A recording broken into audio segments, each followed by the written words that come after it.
ബ്രിട്ടനിൽ പ്രധാനമന്ത്രി ഋഷി സുനക് തിരഞ്ഞെടുപ്പ് പ്രഖ്യാപിച്ചു.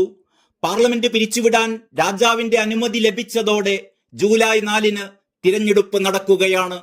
അഭിപ്രായ സർവേകളിൽ ഇന്ത്യൻ വംശജൻ കൂടിയായ ഋഷി സുനക്കിന്റെ പാർട്ടി പിന്നിട്ട് നിൽക്കുമ്പോഴാണ് അപ്രതീക്ഷിതമായി തിരഞ്ഞെടുപ്പ് പ്രഖ്യാപനം ഉണ്ടാകുന്നത്. ഋഷി സുനക് സർക്കാരിന് അടുത്ത ജനുവരി വരെ കാലാവധി ഉണ്ടായിരിക്കെയാണ് 8 മാസം മുമ്പ് അപ്രതീക്ഷിതമായി തിരഞ്ഞെടുപ്പ് പ്രഖ്യാപിച്ചിരിക്കുന്നത്.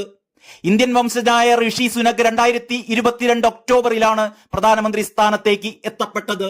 രണ്ടാം ലോക മഹായുദ്ധത്തിന് ശേഷമുള്ള ഏറ്റവും വലിയ പ്രതിസന്ധി കാലത്താണ് അധികാരത്തിൽ ഉണ്ടായിരുന്നത് എന്നും സമ്പദ്ഘടന ശക്തിപ്പെടുത്താൻ തനിക്ക് കഴിഞ്ഞുവെന്നും സുനക് പ്രതികരിക്കുന്നു.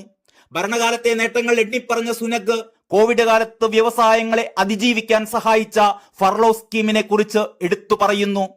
റഷ്യ യുക്രൈൻ യുദ്ധം മൂലമുണ്ടായ വിലക്കയറ്റം, ജീവിത ചെലവ് പ്രതിസന്ധി എന്നിവയിൽ നിന്നെല്ലാം ബ്രിട്ടൻ തിരിച്ചുവരവിന്റെ പാതയിലാണ് എന്നും ഋഷി സുനക് അവകാശപ്പെടുന്നു.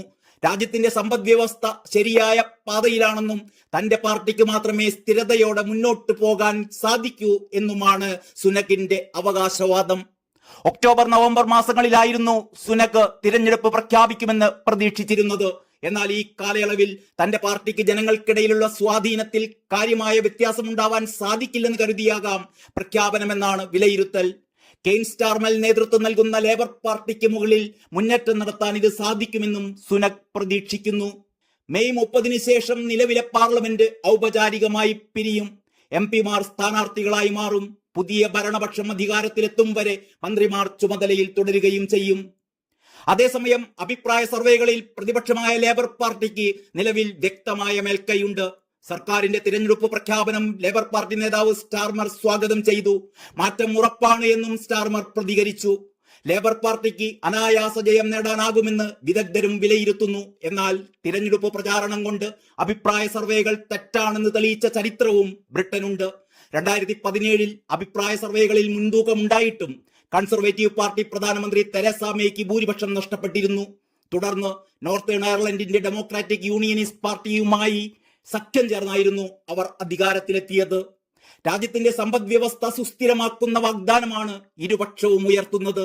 മാറ്റം അനിവാര്യമെന്ന മുദ്രാവാക്യവുമായാണ് ലേബർ പാർട്ടി ജനങ്ങൾക്കിടയിലേക്ക് ഇറങ്ങിയിരിക്കുന്നത്. പൊതു സംവിധാനങ്ങളിൽ നിലനിൽക്കുന്ന ബുദ്ധിമുട്ടുകൾ കേന്ദ്രീകരിച്ചായിരിക്കും പ്രചാരണം. പ്രത്യേകിച്ചും ആരോഗ്യ മേഖലയിൽ. കുടിയേറ്റമാണ് തിരഞ്ഞെടുപ്പിലെ മറ്റൊരു പ്രധാന വിഷയം. ഇരുപക്ഷവും സമാന നിലപാട് ഇക്കാര്യത്തിൽ സ്വീകരിക്കാനാണ് സാധ്യത. UK-യിലെ തിരഞ്ഞെടുപ്പ് പ്രഖ്യാപനം വന്നതു മുതൽ എല്ലാവരും തിരക്കുന്നത് എന്തിനായിരുന്നു ഇത്ര തിടുക്കം എന്നതാണ്. ഓക്സ്ഫോർഡിലെ എക്കണോമിക്സ് വിദ്യാർത്ഥിയായിരുന്ന ഋഷി സുനക് ഒരുപക്ഷെ രാഷ്ട്രീയത്തെക്കാൾ കണക്കുകളെ വിശ്വസിക്കുന്നുണ്ടാവണം.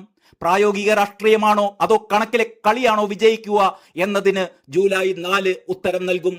തികച്ചും യാദൃച്ഛികമായി കൃത്യം 1 മാസം മുമ്പ് ജൂൺ 4-ന് ഇന്ത്യ തങ്ങളുടെ ഭാവി ആരെ ഏൽപ്പിക്കും എന്ന ചോദ്യത്തിന് ഉത്തരം നൽകി കഴിഞ്ഞിരിക്കും. അപ്പോഴായിരിക്കും ബ്രിട്ടൻ തിരഞ്ഞെടുപ്പിന്റെ ചൂടിലേക്ക് എടുത്തു ചാടുക. News desk Kalakaumudi.